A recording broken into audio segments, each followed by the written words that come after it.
Bonjour et bienvenue dans cet épisode 2 de Apprendre avec Shrimp, dans lequel nous allons aborder le vif du sujet, à savoir commencer par le HTML et finir par le PHP.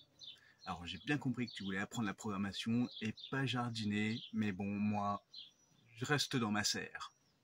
Ok, bah, j'imagine qu'il y en a qui bossent et d'autres qui jardinent. Donc, bah, vas-y, hein, continue, hein. Mais à une condition, tu m'apportes à bouffer.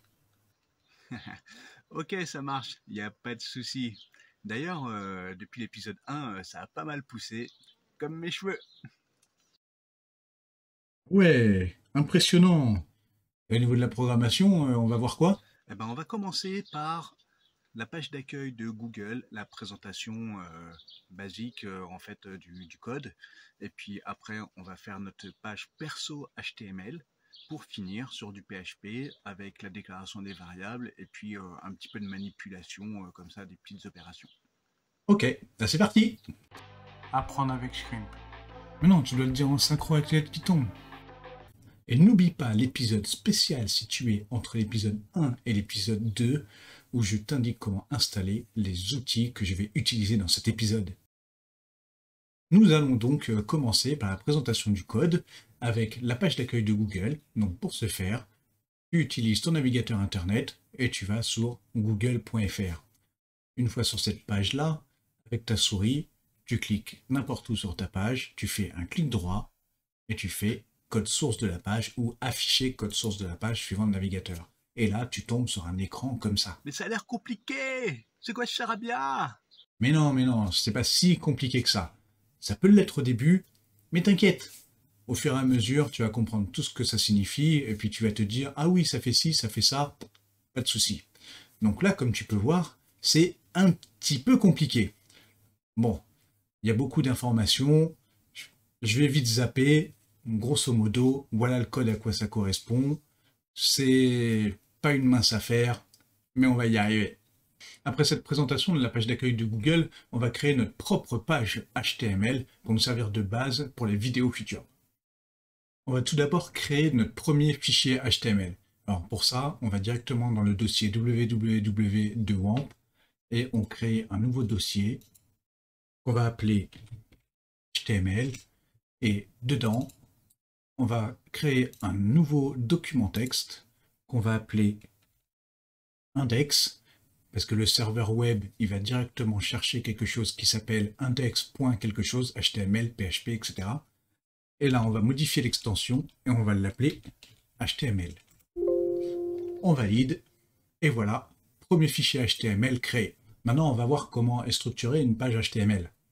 Une page HTML comporte plusieurs conteneurs. Non, non, pas les conteneurs des bateaux. Enfin, si, il va pour l'image. Dans le premier grand conteneur HTML, on va mettre plein d'informations dedans. Mais pour compartimenter ces informations-là, on va les mettre dans d'autres conteneurs. Par exemple, un conteneur en tête, qu'on va appeler head. Dans ce conteneur head, on va mettre par exemple toutes les informations relatives au titre. Hop, on va rajouter un conteneur titre, title. On peut aussi mettre des informations comme du texte, mais alors là, on va devoir ouvrir un autre conteneur de corps de texte qu'on va appeler body. Et là, on va pouvoir renseigner tout plein de texte. On va retourner à notre fichier index.html qu'on va ouvrir avec le bloc-notes. Comme ça me permettra de te faire voir plus tard la différence avec Visual Studio Code. Pour l'ouvrir, on ouvre le bloc-notes, on clique sur le fichier et on le déplace sur le bloc-notes. Voilà, on peut voir qu'il est ouvert, le titre du bloc-notes, il a changé. Ensuite, on va créer notre première balise HTML. C'est ce qui va signifier à l'ordinateur que le début du conteneur HTML, il débute ici. Pour ça, on écrit plus petit que HTML plus grand que. Maintenant, on va le fermer. Pour ça, on écrit plus petit que slash HTML plus grand que. Voilà, notre premier conteneur qui va contenir tous les autres conteneurs HTML a été créé. Il a un début et il a une fin. Maintenant, je passe un petit peu vite et je fais exactement ce que j'ai mis sur l'image que j'ai présentée avant. Voilà, on a la structure de la page HTML. Maintenant, on va pouvoir passer au vif du sujet. Et le vif du sujet, c'est quoi? C'est de mettre tout ce qu'on a dans la tête dans la page internet. Donc on va ouvrir le fichier index.html dans le navigateur internet. on le prend et on le glisse dans le navigateur. Hop là. Voilà. Là, la page, elle est vide. C'est normal, on n'a fait que la structure de la page, on n'a rien mis dedans. Donc on retourne sur notre fichier, et dans la balise body, qui est le corps du texte, on écrit bla bla bla, par exemple.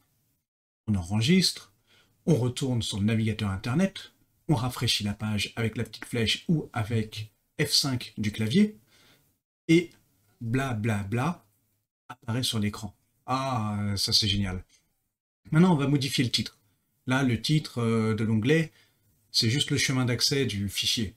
Bon, on retourne sur notre fichier, et là, de la balise title, on va mettre « Ceci est un titre ». Par exemple, après, tu mets ce que tu veux. Hein. On enregistre, on retourne sur le navigateur internet, on rafraîchit, et là, le titre de l'onglet a changé. Voilà. Maintenant, on va un peu étoffer le body, on va mettre une ligne supplémentaire en dessous de blablabla. Pour ça, on va écrire « Ceci est à la ligne ». Bon, j'avoue, c'est pas très original, mais bon, hein, c'est juste pour l'exemple. On retourne sur le navigateur internet après avoir enregistré, on rafraîchit, et bah, c'est bizarre ça, il n'est pas à la ligne. Bon, en fait, l'ordinateur, il attend une instruction noir sur blanc pour dire « Je veux que cette ligne passe à la ligne ». Donc, on retourne sur notre fichier texte et on va marquer la balise BR. Donc, plus petit que BR, plus grand que. On enregistre, on revient sur la page internet, on rafraîchit et hop, voilà, c'est enfin à la ligne. En fait, le BR va dire à l'ordinateur, vraiment, je veux retourner à la ligne. Bon, notre balise BR, elle est un peu spéciale, elle n'a pas de début et elle n'a pas de fin. Donc, pour signifier que la balise est du 2 en 1, on va rajouter un espace et un slash après le BR. On enregistre, on peut revenir sur la page internet, rafraîchir, il n'y a aucun changement. En fait, c'est vraiment juste que de la syntaxe. Hey, Shrimp, tu m'excuseras, hein, mais même depuis ma serre, je vois que c'est pas très lisible. Hein. Oui, je sais Christophe, t'inquiète. Je voulais justement embrayer sur ce qu'on appelle l'indentation. On va faire un petit test, on va mettre tout sur une seule ligne. Donc j'efface les sauts de ligne, j'efface les sauts de ligne, j'efface les sauts de ligne. Voilà, tout tient sur une seule ligne. J'enregistre, je reviens sur la page internet, je rafraîchis, aucun changement. En fait, ce qui se passe, c'est que l'ordinateur, il s'en fout carrément des retours à la ligne. Les retours à la ligne, ils sont faits pour le développeur, pour qu'il voit d'un coup d'œil où sont les éléments. Et on peut même pousser le vice un peu plus loin. Regarde. Hop, hop, hop, hop, hop. J'ajoute des tabulations. Et voilà, c'est ce qu'on appelle l'indentation. En fait, c'est une structure à l'intérieur du fichier qui permet de lire plus facilement pour le développeur le code qu'il a tapé.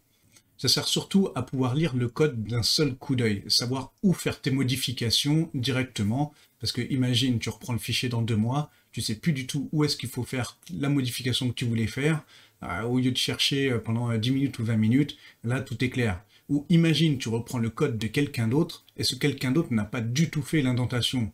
Ah, tu vas vraiment perdre beaucoup de temps. Bon, alors on va pousser un petit peu le vice plus loin, on va faire ci, on va, voilà, comme ça. Voilà, ça, concrètement, c'est une bonne structure de fichier HTML. Bon, alors maintenant, je vais le passer sous Visual Studio Code. Donc, on ouvre Visual Studio Code, hop, on prend le fichier, on l'ouvre dans Visual Studio Code. Voilà, là, tu as un aperçu de ce que ça donne dans un éditeur de code. Donc, les balises sont en bleu, le texte, il est en blanc, c'est encore beaucoup plus lisible avec l'indentation. Donc, perds pas de temps avec le bloc-notes, passe sur un éditeur de texte, Visual Studio Code, mais tu peux aussi utiliser Eclipse ou tout autre logiciel. Shrimp, Oui? tu as mis trop de temps là à expliquer le HTML. T'as plus assez de temps pour faire le PHP là. Ah, zut, dommage. Bah ouais, mais bon, il y a tellement de choses à dire sur le HTML. Bon, bah c'est pas grave, je ferai le PHP lors de l'épisode 3. Donc, à la prochaine!